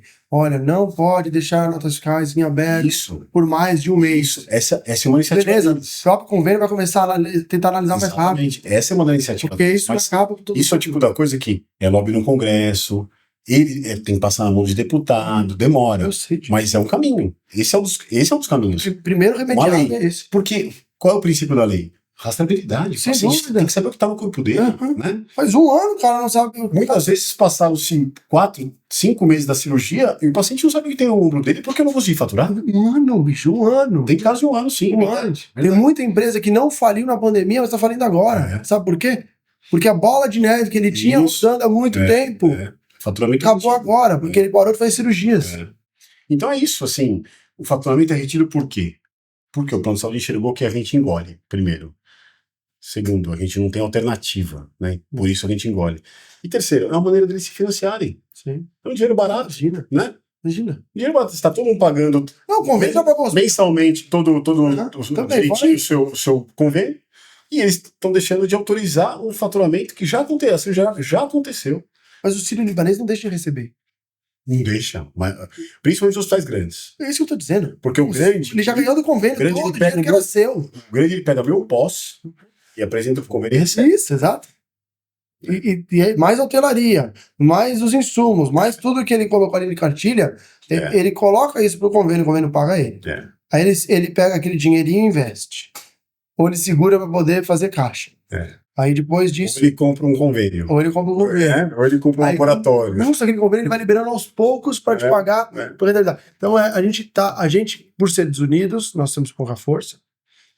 E essa pouca força está fazendo com que os pacientes, porque no final das contas, o que vai trazer o pêndulo de volta? Óbitos. Não vai nada.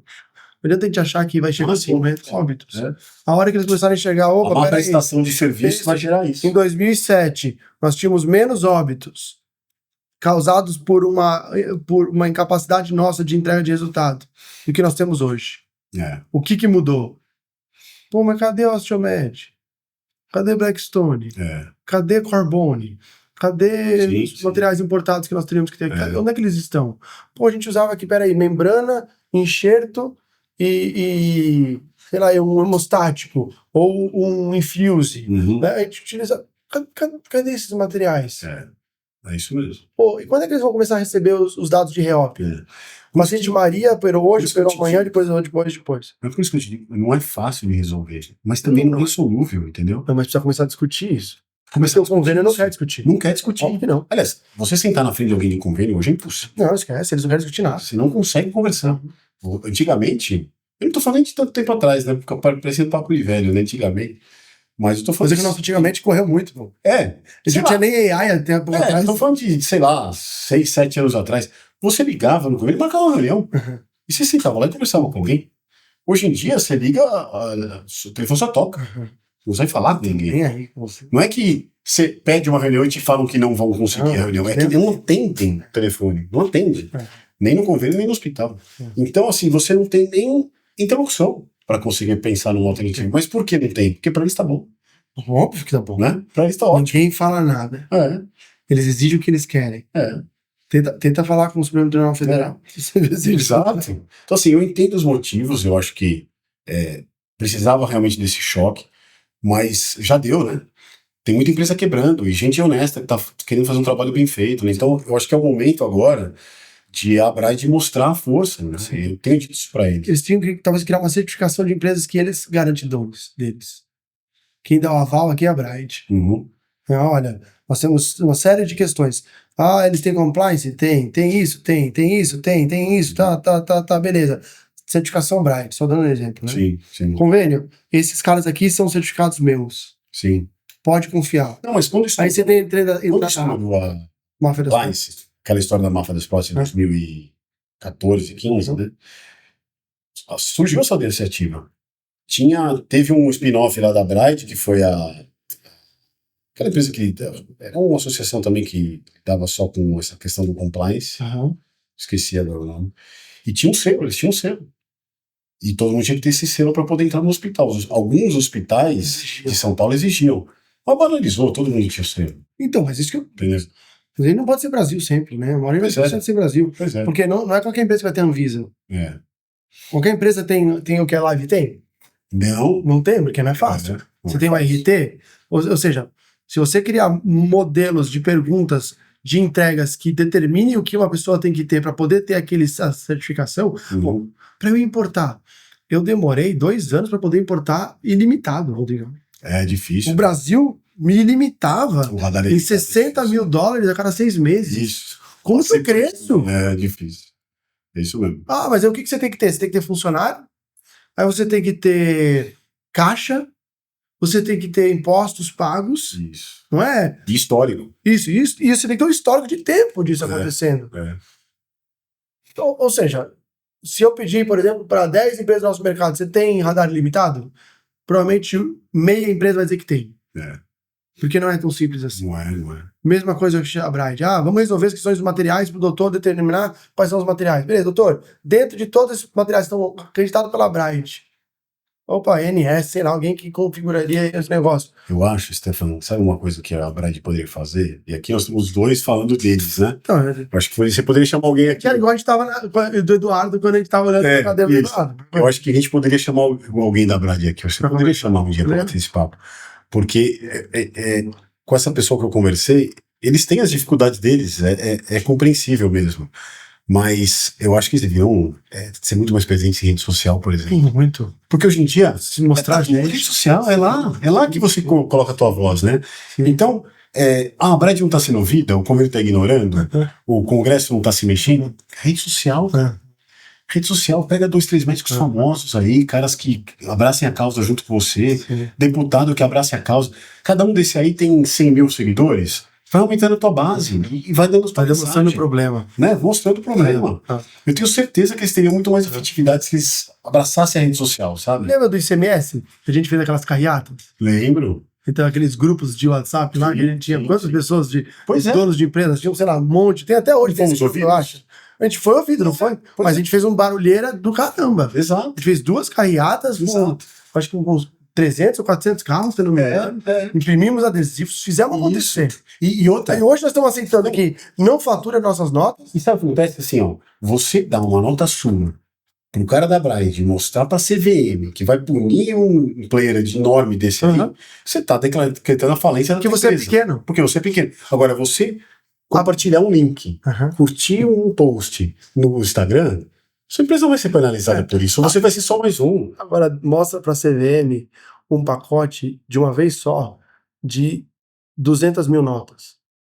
Pode ser. Você precisa ter essa galera junta todos os nossos concorrentes que estão aqui em São Paulo. Eu só tô dando exemplo. É difícil. Pega o balde. Alguém não tem que fazer, né? Pega o balde de todo mundo. CVM, esse aqui é o balde de todo mundo. Cadastra todo mundo agora. E eu vou colocar isso na mídia ainda pra vocês verem o quanto é de dinheiro que tem parado aqui, que tá fazendo funcionário não poder crescer, empresa não poder crescer, produtos novos não poderem aparecer. Isso, né? Não, eu tô te dizendo a verdade. Deixa ele poder investir. Eu não tô criando uma hipotética aqui. Exato. Eu tô te dizendo o que acontece. A Set-Free, ela só não cresce porque vocês não conseguem vender. É isso mesmo. Se vocês... Eu não tenho como vender pro médico se eu trabalhar através de vocês. Se vocês não tiverem habilidade maior de colocar um bom produto... Os produtos são bons, cara. Se você não conseguir colocar um bom produto na mão do paciente, para o paciente poder ter a reabilitação completa dele, a Set-Free não tem existência. Eu não contrato mais gente, o Brasil não cresce. E você tá entendendo? Nós estamos com um problema econômico no Brasil, uma crise está vindo aí. Óbvio. Olha a crise que nós mesmos criamos, nós deixamos alguém que controla o que compra ou vende, sendo que ele não vai usar. E nem é responsabilizado por aquilo que foi utilizado. É o micro do macro, né? Isso, entendeu? É louco, cara. É isso. É doido. O brasileiro é muito passivo, né? Pois é, o paciente aceita qualquer porcaria na mãozinha dele. Tô falando na mão porque eu fiz uma cirurgia aqui e acabei utilizando um material que não era o ideal para essa cirurgia, em função de que o hospital não tinha espaço para utilizar outro material que não fosse esse. Pois é, tá vendo? E agora tem que fazer uma pós-cirúrgica para poder tirar o material que eu tenho aqui. E aí vai custar mais caro. Exatamente, e para mim muito mais.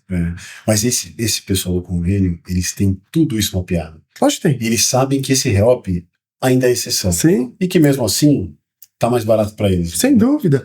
Mas por isso que eu acho que a associação é o caminho. Sabe o que é a associação, sabe?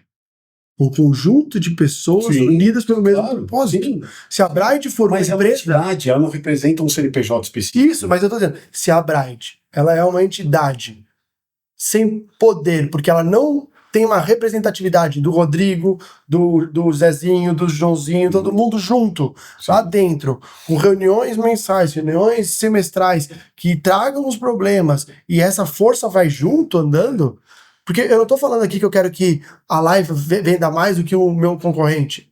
Mas não vamos discutir qual médico é melhor. Vocês vão continuar brigando por isso. Isso é mercado, pô. Capitalismo feliz. O que eu quero é que o Rodrigo e esse cara aqui tenham capacidade de cada vez competirem mais. Só que isso aí vai acontecer se houver uma associação. Não adianta eu abrir uma... Eu posso hoje chegar lá e me cadastrar no CNPJ e abrir uma associação. O que significa? Nada. Porque a associação é uma associação se tiver um conjunto de empresas e pessoas por trás dela. Não adianta essa associação como CNPJ existir, ela não tem valor nenhum.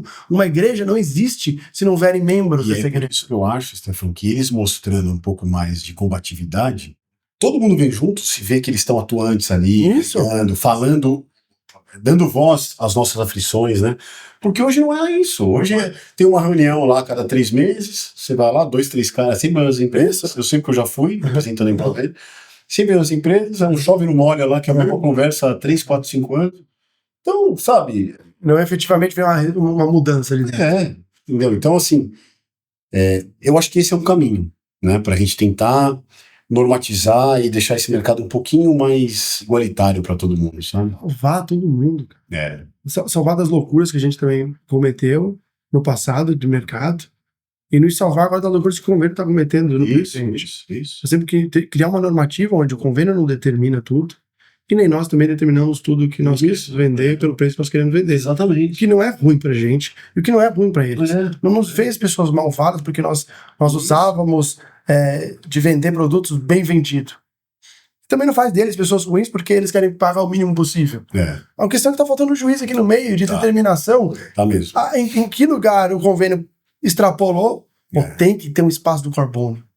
O cara precisa de integração melhor. A figura do juiz é perfeita, porque quando não tem juiz, é a lei do mais forte. Exato. Né? E nós estamos morrendo porque nós estamos sendo achatados pelo mais forte. E todo mundo vai morrer. O convênio vai morrer também. No final das contas, sim, porque aí o que vai comprar de quem? Você acha que não tem um monte de gente enxergando que o SUS está funcionando? Pois é. Eles não estão percebendo isso? Eles estão percebendo que não? Você acabou de falar para mim que em licitações a margem de lucro é a mesma?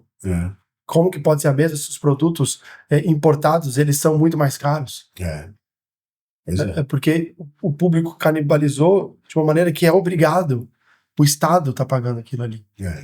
Ou seja, eu pago, você paga para aquele meu amigo que não tem capacidade financeira consiga ter. Justíssimo. Convênio. Eu pago o meu melhor dinheiro que eu tenho. Às vezes, cara, a gente compromete o primeiro dinheiro da nossa família no convênio. O Brasil tem essa cultura. Pois é. Eu vou abrir mão da minha saúde? Não da minha, dos meus filhos. Quando minha esposa acabou de ter filho antes de ontem, eu vou deixar ela sem um convênio, tendo que se virar em alguma fila de hospital público, sem saber como aquilo vai ser. O meu filho nasceu, estava com cordão umbilical enrolado no pescoço, teve o batimento cardíaco diminuído, frequência quando chegou no hospital. Se não tivessem agido rápido, eu entrei no hospital em 1h30, nós estávamos com o bebê no colo, eu teria perdido esse bebê. De fato. Então, eu não negligencio. Se eu tenho... Graças a Deus, se Deus me deu condições de poder ter um convênio, eu vou pagar esse convênio. Agora, a pior porcaria é eu pagar esse convênio e achar que eu estou recebendo aquilo que eu acredito que é o melhor. Se eu tivesse perdido meu filho lá no hospital, porque demorou 3 ou 4 horas para me atender... Quantos a gente lida com prótese, né? Prótese é uma cirurgia, em geral, você vai colocar uma prótese uma pessoa de idade, né? Sim.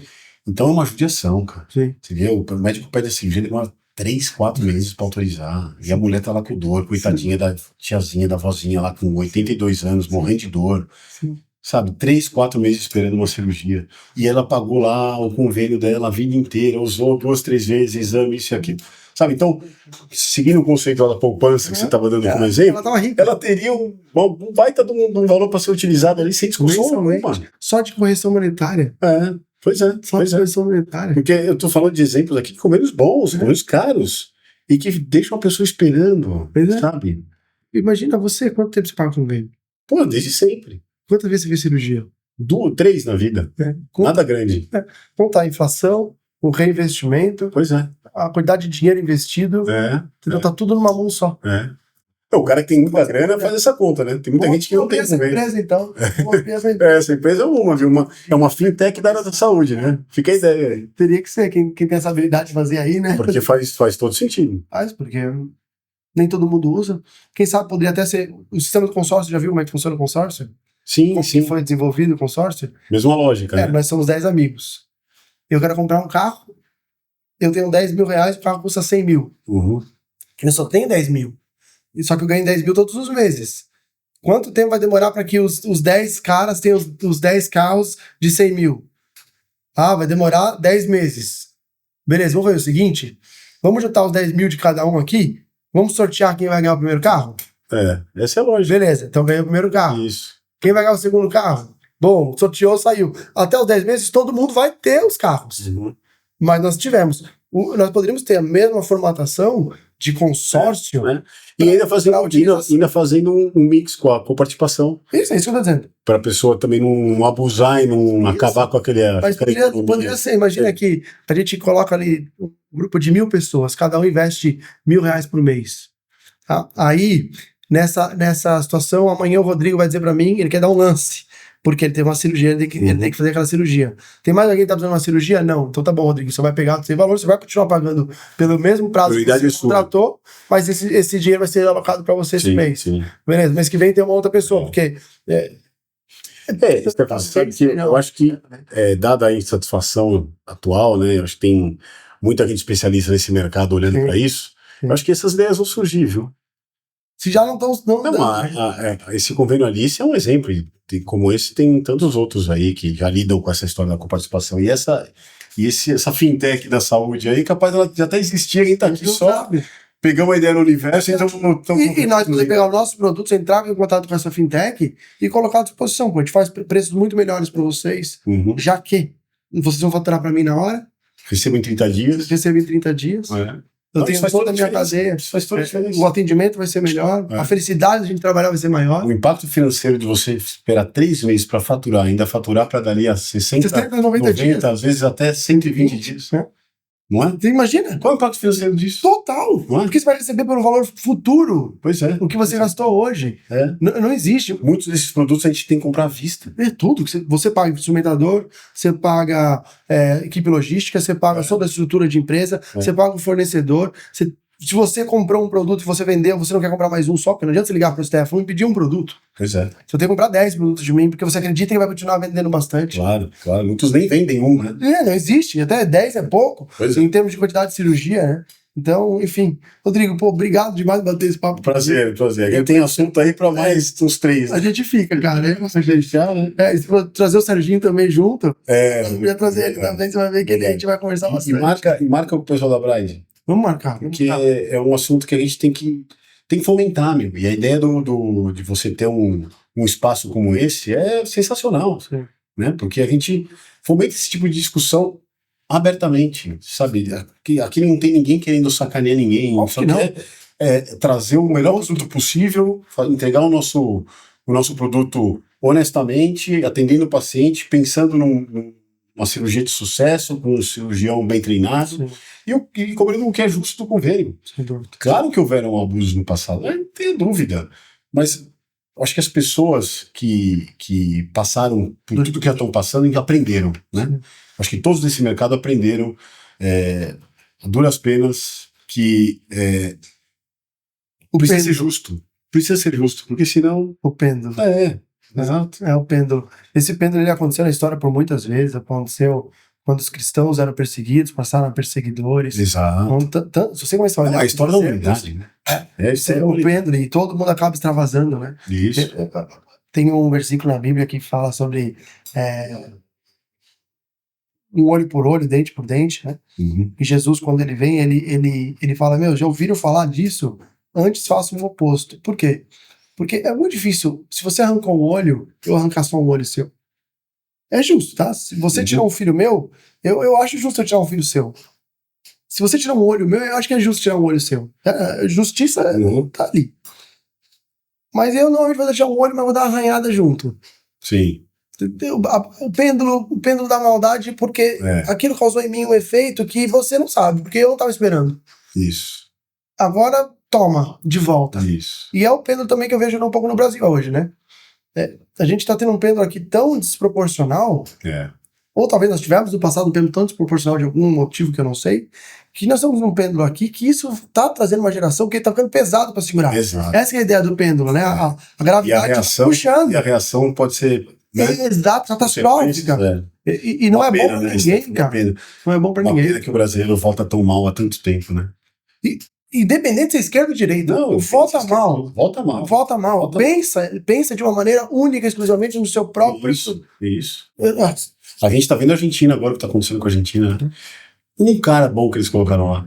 Em pouco tempo, olha o que ele já fez. O problema é quanto tempo vai durar esse cara bom. Então, quanto tempo que o sistema não vai se utilizar para poder derrubar esse cara bom. E esse cara bom nós estamos olhando para nossa ótica também. Teve uma discussão que eu tive com uma pessoa, discussão de conversa. Qual era a conversa que Hitler teve dentro da Alemanha para convencer todo mundo? Porque dentro da Alemanha ele falava algo que todo mundo estava querendo invadir, que estava todo mundo querendo destruir eles, e que eles tinham que se defender, porque senão eles seriam destruídos. Para conquistar, né? Isso, o que eu quero dizer, os alemães não são ruins, são maravilhosos. Inclusive meu avô alemão, ele lutou a Segunda Guerra Mundial. A questão não é ser ruim ou bom, a questão é qual é a narrativa que se está se utilizando e se está trazendo como única, exclusiva, que tá fazendo você, ele tomar a mesma decisão. E o duro é que em tempos de rede social, a narrativa não deveria ganhar tanta força, né? Mas o oposto que acontece, ganha muito mais. É porque o algoritmo... Se você tá aberto para... Não tá? Numa rede social, você tá aberto para ouvir os dois lados, né? Só que o algoritmo, ele te empurra só o que você quer ouvir. Por quê? Não, porque isso dá visualização. Porque você quer que você fique mais tempo. Exato. Quanto mais tempo você ficar na rede social, melhor é. Então, se eu amo futebol e você começa a me apresentar tênis, eu vou sair de repente de motivação. Dura 10 segundos a sua motivação. Se eu curtir futebol e ele começa a me mandar mais futebol, eu falei exatamente isso. Eu falei, queridos, o problema é que eu tenho uma visão de mundo da qual eu me alimento e me sacia. O meu amigo do meu lado tem outra situação. Completamente diferente. O cara acha que eles estão dominando o mundo, enquanto nós achamos que nós estamos dominando o mundo. A verdade não está lá nem aqui. Esse é o grande problema. Eu tenho um amigo que eu vejo pouco. Que é o pêndulo. A gente estudou no mesmo colégio, mesmos valores, mesmo tipo de família e tal, só que eu vejo ele pouco. Fui para um lado, eu fui para o outro na vida profissional. Enquanto com esse cara, nossas ideias hoje são completamente opostas. Mas é isso, né? Eu estou sendo alimentado por algo que eu acredito, que eu concordo. E ele em outra. Porque eu concordo, eu vejo cada vez mais, e ele em outra. E a liberdade humana é nisso. E ele tem 1000 argumentos contra mim. Porque ele é alimentado disso, de 1000 argumentos contra mim. E eu tenho 1000 argumentos contra ele. E a gente não chega a um acordo nenhum. Mas não está errado. O errado é se o sistema se movimenta para trazer algoritmos únicos para todas as pessoas, que é o que acontece nas grandes manipulações de massa. Então, o problema não é que eu olho para a Bíblia e analiso ela de um jeito. Entenda, gente. A gente tem que entender que claro. Mas eu posso analisar a Bíblia de um jeito e você tem liberdade de analisar a Bíblia do seu jeito. Isso não muda o que o escritor quis dizer quando ele escreveu. Não interessa. O cara, quando escreveu, ele sabia o que ele estava escrevendo e por que ele estava escrevendo. E a humanidade não foca na mensagem, né? Não interessa, exato. E se eu me sentir bem, é lindo pra mim, né? Ótimo. Não, isso aqui eu não gosto muito, não. Pô, a Bíblia é à la carte, cada um escolhe o que quer. Mas se você leu algo e diz aqui, isso é o que tá dizendo, não é o que é pra mim. O que era quando o cara escreveu aqui. O suco da Bíblia é o suco das mensagens de todos os outros líderes, né? Exatamente. Passaram de Buda, de todos esses caras. Exatamente. Mais amor. É só isso. Exatamente. ame ao próximo como a ti mesmo. É só isso. Se a humanidade aprendesse só isso, Tava ótimo. parado. Bom, enfim, nós mudamos completamente de assunto. Tá vendo como a gente tem assunto? Tem, ninguém não se gosta, pô. Tá? Se deixar, né? E Kim, obrigado, velho. Aqui não deu nem um grande espaço, né?